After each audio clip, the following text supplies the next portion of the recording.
Hakikishie kwa kuwa Mheshimiwa Rais aliniamini kwa ajili ya kupambania ajira za vijana, na sasa mnaona leo vijana kwa wingi, na hii sio tu nyie, kila mwezi tunaaga zaidi ya vijana 300 400.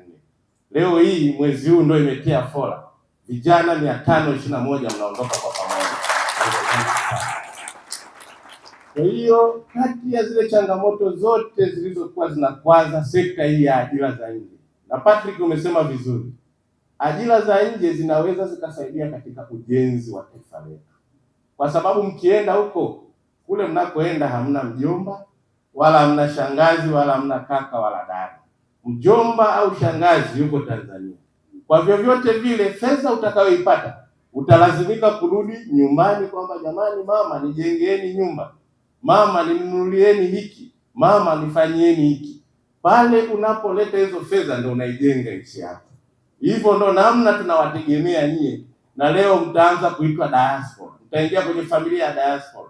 Diaspora wana nafasi kubwa ya kujenga nchi yao, na sasa bado tunapambana kama nchi.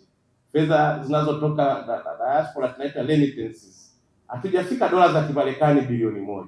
Tunataka na sisi tuwe ni sehemu ambayo diaspora wana mchango katika ujenzi wa taifa letu.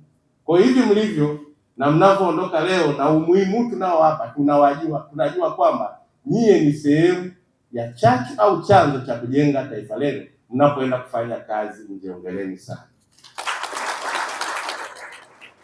Waalikwa, mabibi na mabwana, hafla hii si ya kawaida. Nimesema tangia mwanzo ya kuaga vijana wanaenda kufanya kazi nje ya nchi kwa wingi, vijana takribani 521 ni jambo kubwa sana, na ndio maana nasema tuendelee kumshukuru sana Mheshimiwa Rais Daktari Samia Suluhu Hassan.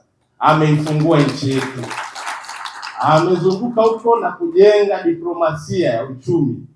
Mimi binafsi mwezi wa Januari nilikuwa nchi Falme za Kiarabu. Mheshimiwa Rais alinituma kwa ajili ya kazi ya kwenda kuwatafutia ajira, na hivi nitangaze rasmi tumepata pia nafasi kutoka nchi ya Saudi Arabia. Kutokana na ziara tuliyoifanya, wametuomba kuwapelekea vijana 300 katika sekta ya uuguzi, manesi, ambapo fursa hizo nimshukuru sana Mheshimiwa Rais Daktari Samia Suluhu Hassan. Tulipokutana na waziri wa kazi wa Saudi Arabia, alisema nchi yetu tuna uhitaji wa wauguzi, hata sekta ya wauguzi, manesi, japo walikuwa wanataka wa kike sana, ndio ilikuwa kipaumbele chao. Na katika mazungumzo yetu nilimuomba kwamba hata vijana wengine wanaosoma nursing kwa upande wa kiume wapo, wakati mwingine mtakapokuwa mnatuangalia mtupe pia nafasi pia kwa vijana wa kiume nao waweze kupata fursa hiyo.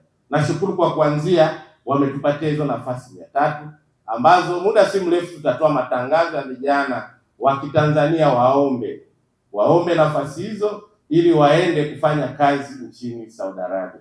Na sisi kama serikali tutahakikisha vijana wetu kwanza kuwawezesha ili waweze kwenda kufanya kazi ya kuitangaza nchi. Ndani ya muda mfupi soko la ajira za nje ndani ya Tanzania linakuwa kwa kasi kubwa sana, kwa sababu ya maono na msukumo mkubwa anaotoa Daktari Samia Suluhu Hassan. Lakini pia katika vijana hawa leo tunaowaaga, ndugu waalikwa, mabibi na mabwana, vijana hawa 521 wanaoenda kufanya kazi huko nje ya nchi, nifurahi sana. Fursa hizi zimepanuka zaidi. Tulikuwa tunaenda kwenye nchi za Uarabuni sana, Gulf countries. Leo hii tunapoaga, pamoja na nchi nyingine za Uarabuni ambazo wanaenda kama Saudi Arabia, Qatar, Oman, Umoja wa Falme za Kiarabu, Bahrain, Guyana, lakini pia vijana wetu wengine hapa, na ndugu yangu Patrick amesema wengine mnaenda Denmark, wengine wanaenda Ujerumani, wengine wanaenda hapa Kuwait, wengine wanaenda Poland, Romania na Bosnia. Niwapongeze sana na nashukuru sana.